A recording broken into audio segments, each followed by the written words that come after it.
ओम शांति। नमस्कार मेरे प्रिय दर्शकों, फिर से आप सभी के सामने मैं हरि भाई और मेरा साथ आज मंगेश भाई उपस्थित है। चलिए शुरू करते हैं आज का विचार सागर मंथन सत्र को। मंगेश भाई ओम शांति। ओम शांति। कैसे हो मंगेश भाई? बहुत अच्छा। फिर आपके साथ मुलाकात होने का ड्रामा में प्लान था, फिर मैं आ गया। अच्छा, आज का दिन है हमारा मई मास का 1 तारीख है। तो आज का दिवस क्या मालूम है? हाँ जी, लेबर्स डे। अच्छा अच्छा अच्छा, इंटरनेशनल वर्कर्स डे। अच्छा अच्छा। तो इस पावन अवसर पर हम सभी 1 मई को हरि भाई हमारे इधर महाराष्ट्र में महाराष्ट्र दिन भी मनाया जाता है। हाँ जी हाँ जी। तो इस पावन अवसर पर हम सभी श्रमिकों भाइयों को और बहनों को नमन करते हुए आज का जो दिवस है उसके ऊपर हम 2 शब्द कहेंगे कि मजदूरों की सिर्फ श्रमिक के रूप में जो काम करते हैं और ये एक शक्ति है, बिल्कुल हमारा देश के लिए एक नींव है जो मजबूत करते हैं हमारा नींव को। साथ साथ है सिर्फ सड़क निर्माण की, बिल्डिंग निर्माण की, खेती उद्योग, इसके लिए ही वो श्रमदान करते हैं ऐसे नहीं है। उनके प्रति हमारा जो आदर का भावना, सहयोग का भावना, उनके जो अधिकार है उसको साबित करने में हम जरूर मदद करेंगे। आज का दिन हम जरूर संकल्प करेंगे, उनको जरूर आदर करेंगे और सम्मान भी देंगे। बिल्कुल ठीक है।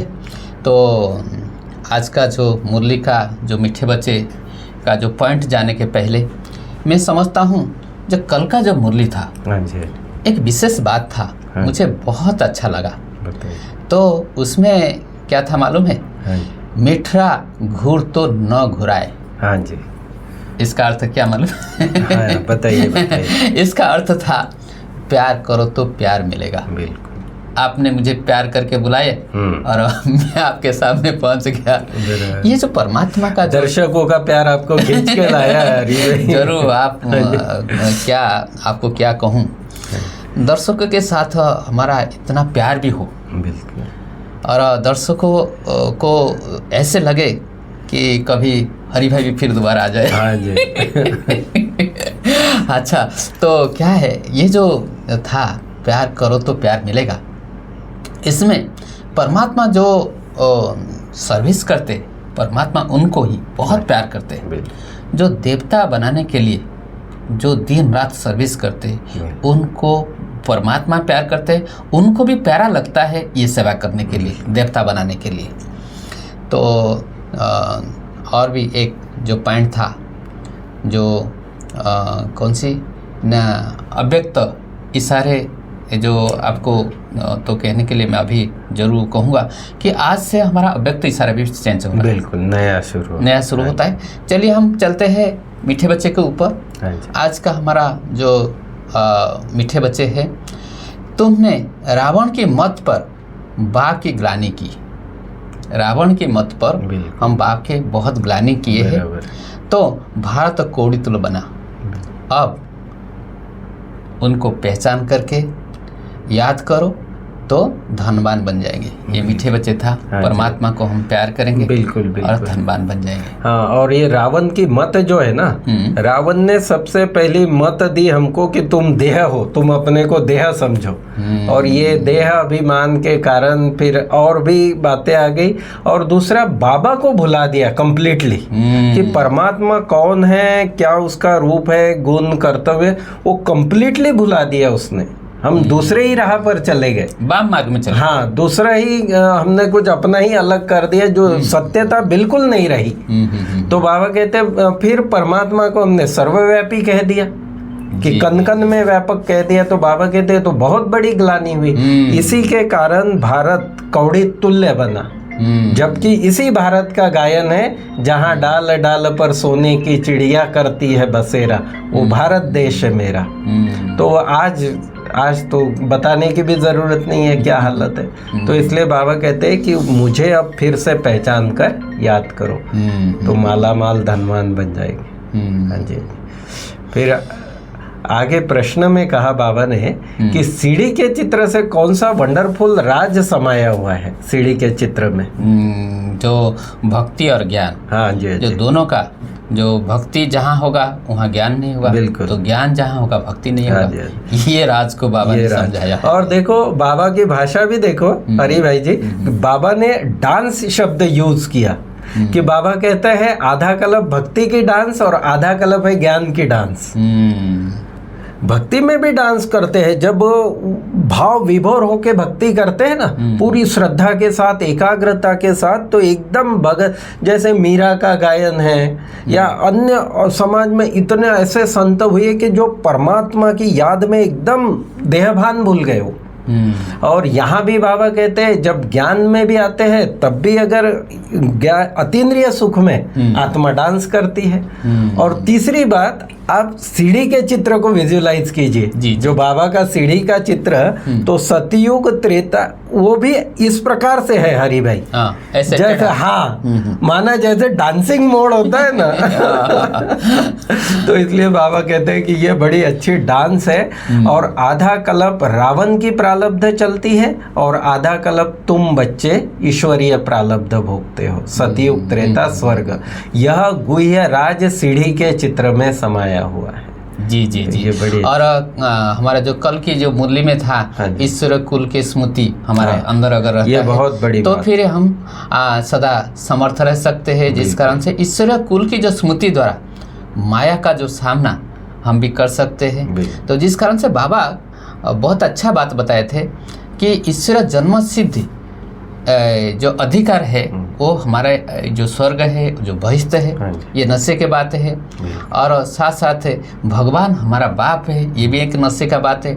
तो इसलिए बाबा ने कहा था कि जब तक ईश्वर जन्म है तब तक हर सेकंड, हर संकल्प, हर कर्म में ईश्वरीय सेवा पर हाजिर हूँ। ये कितना नशे के बात, नशे की बात तो ईश्वर आकर के हमको अपना बनाए, हम उनको बाप समझे, बाप समझने के कारण से उनका सारा प्रॉपर्टी का हम अधिकारी बन गए। तो बहिष्ठ जो स्वर्ग है, स्वर्ग हमारा जन्मसिद्ध अधिकार हो गया। और आज की मुरली में जो गीत है, ओम नमः शिवाय, बहुत प्यारा पितु मात सहायक स्वामी सखा, तुम ही सबके रखवाले हो, जिसका कोई आधार नहीं तुम उसके ही एकमात्र सहारे हो। ये सुंदर गीत है। तो बाबा कहते हैं मैं विकारी नरकवासी भारत को आकर कल्प कल्प स्वर्गवासी बनाता हूँ। कितनी बड़ी सेवा है बाबा की, बहुत बड़ी कि जो भारत एकदम विकारी नरकवासी पतित कंगाल हो चुका है, बाबा आकर एकदम उसको फूलों का बगीचा, स्वर्ग, हेवन, पैराडाइज, कांटों को फूल बना देता है बाबा। फिर आगे बाबा कहता है जो देवता थे शकल मनुष्य की सीरत देवता की थी। जब सतयुग त्रेता में जो मनुष्य ही था, हमारे जैसे हाथ पैर नाक कान सब फिजिकल ऐसे ही है, लेकिन सीरत जो है वो दैवी गुणों से संपन्न थी। चाल चलन, बोलचाल, व्यवहार जो था वो देवत्व का था। हाँ, कैरेक्टर। अब सूरत भल मनुष्यों की है, सीरत बंदर के समान बाबा ने कहा आसुरी है। जिसको समझते हैं वह समझ, जिसको समझाते वो समझते नहीं है, क्योंकि पारलौकिक बाप कोई नहीं जानते। तो इस प्रकार बाबा बहुत अच्छी तरह रूह रिहान करते हैं। आगे भी आप बताइएगा। देखिए इसमें आज से एक मातेश्वरी के मम्मा जो है, उनका भी अनमोल वचन भी है। क्योंकि जब मम्मा का जो वाणी होता है ना, उसमें बहुत पावरफुल रहता है। बहुत। और आज खास ही मम्मा ने कहा कि जो लोग सोचते हैं कि भगवान सुख और दुख देते हैं, हाँ जी, तो ये बिल्कुल रंग है। कैसे रंग है? देखिए, हम सत्य और त्रेता दो युग में बहुत सुख लिए हैं। उसके बाद द्वापर और कलयुग के तरफ जब हम गए तो उस समय में क्या है, देह भान में आए, बड़ी कॉन्शियस में आए, और आते आते फिर 5 विकार में वशीभूत हुए, जिस कारण से हमारा क्या हुआ, हम दुख पाते रहे, दुख उठाते रहे, और दुख का मात्रा बढ़ता गया और सुख कम होता गया। तो इसलिए मातेश्वरी जी ने कहा कि बाबा का रचना वो सुख के लिए है। बिल्कुल। बाप होते हैं बच्चों के लिए कभी अकल्याण नहीं बिल्कुल सोचते हैं, नहीं। तो उनका रचना सुख के लिए होता है। और जो हम जो श्रेष्ठ कर्म करते हैं और श्रेष्ठ कर्म के आधार से सुख पाते हैं, बिल्कुल। और जब भ्रष्ट कर्म करते हैं दुख पाते हैं। तो इसीलिए हम कभी भी भगवान को नहीं कहेंगे सुख और दुख देते। भगवान सुख के सदा साथी है बिल्कुल। और दुख के साथी कौन है? माया, रावण है। बिल्कुल। बहुत स्पष्ट भाषा हाँ जी, में हाँ जी। मातेश्वरी जी बिल्कुल, इसको बिल्कुल। समझाए है। बहुत सुंदर। मम्मा ने कहा कि चढ़ती कला और गिरती कला हाँ। का मुख्य जड़ क्या है, ये मम्मा ने इसमें बताया। तो जैसे पुरुषार्थ करके हम चढ़ रहे हैं, मम्मा कहती है कि गिरने का की भी तो कोई कारण है। और गिरने का कारण मम्मा ने खास कोट किया कि हमारे कर्म ही। इसमें परमात्मा का कहीं भी कुछ दोष नहीं है। जो दुनिया लगाती है ना कि भगवान ही सुख दुख देता, अरे भाई सुख दुख देता है तो फिर आप गायन क्यों करते हो? दुख हरता सुख करता, दुख को हरने वाला सुख देने वाला। तो इसलिए और तुम माता पिता हम बालक तेरे को कहते हैं, तो माता पिता को हम कभी कह सकते हैं कि आप भी दुख दिया, आप भी सुख दिया। बराबर। माँ बाप कभी बच्चों को दुख नहीं दे सकते। हाँ जी, हाँ जी। तो इस प्रकार, और जो वरदान भी है आज का कि सदा अतीन्द्रिय सुख की अनुभूति करने वाले अटल अखंड स्वराज्य अधिकारी भव। सदा अतीन्द्रिय सुख की अनुभूति करने वाले अटल अखंड स्वराज्य अधिकारी भव। जी जी जी। इसमें बाबा ने कहा कि जिनका बाप के विल पर पूरा अधिकार होता है। बाबा की विल माना प्रॉपर्टी। बाबा ने हम बच्चों को प्रॉपर्टी क्या दी है? सारे गुण, सारी शक्तियाँ। जी जी। ये बाबा की मेन प्रॉपर्टी है सारी। तो जिनका बाप के विल पर पूरा अधिकार होता है वे विल पावर वाले होते हैं। कोई भी बात होता है तो वो कभी हार नहीं खाएंगे। क्योंकि जो प्रॉपर्टी के अधिकारी होते हैं वो तो अपने को ऐसे महसूस करेंगे कि मैं कुछ भी काम हो कर सकता हूँ, जैसे पैसा क्या ना करे काम। सर्व गुण और सर्व शक्तियों से संपन्न है ना वो आत्मा। तो इसलिए वे विल पावर वाले होते हैं। उन्हें अटूट अतीन्द्रिय सुख की अनुभूति होती है। क्योंकि इसमें फिर जब इस प्रकार की स्थिति होगी ना तो यहाँ माया घुस नहीं पाएगी अंदर। इसलिए फिर सदा अटल अखंड अतीन्द्रिय सुख की अनुभूति होती रहेगी। तो इसलिए बाबा का वही अचल अखंड जो अचल स्थिति जो कह रहे हैं उसके ऊपर हमारा अव्यक्त इशारा भी है कि सदा अचल अडोल एक रस स्थिति का अनुभव करो। यही मुझे लगता है कि अभी ये मई मास के लिए हमको बहुत अच्छी तरह इसको घोटना चाहिए। वर्तमान के समय अनुसार ये सब चल रहा है, तो इसको हम अपना जीवन में जितना अपनाएंगे, प्रैक्टिकल जीवन में लेंगे, उतना हमको बेनिफिट है। सिर्फ हम ऐसे सुन लेंगे और एक कान में सुन करके दूसरा कान से निकाल देंगे, वो ठीक नहीं है। बिल्कुल। तो सदा अचल अडोल और एक रस स्थिति का अनुभव। 3 बातें। हाँ जी, हाँ जी, हाँ जी। इसमें बाबा ने इसका अनुभव करना है। हाँ जी, बिल्कुल अनुभव करना। कोई भी परिस्थिति आए तो इस स्थिति में स्थित हो जाना है कि बाबा ने, जैसे हम ये समझे कि ये बाबा ने हमको वरदान भी दिया है खास इसमें। आगे चल करके जो नाजुक परिस्थिति आ जाएगी उस समय में हमको ये स्थिति को बहुत जरूरी है। बिल्कुल बिल्कुल। और इस स्थिति में स्थित नहीं होंगे तो हमारा स्थिति डगमग हो जाएगा। बिल्कुल। हम फिर गिर जाएंगे। बिल्कुल। मैं तो कहूँगा कि इस मई मास में ही ऐसी कोई ना कोई परीक्षा हर एक के सामने आएगी। इसलिए बाबा ने पहले से ही वरदान दे दिया कि बच्चे कुछ भी हो अचल अडोल एक रस रहना। हाँ, क्योंकि पिछले मास में हमने देखा बाबा ने मधुरता और नम्रता का गुण जो हाँ, अगर उसको जिन्होंने फॉलो किया ना वो अनेक विघ्नों से बच गए। तो बाबा इसमें कहता है कि समय प्रमाण अब सदा अचल अडोल सर्व खजानों से संपन्न रहो। थोड़ा भी डगमग हुए तो सर्व खजानों का अनुभव नहीं होगा। डगमग हुए तो अनुभव नहीं होगा। बाप द्वारा मिले हुए खजानों को सदा कायम रखने का साधन है सदा अचल अडोल रहना।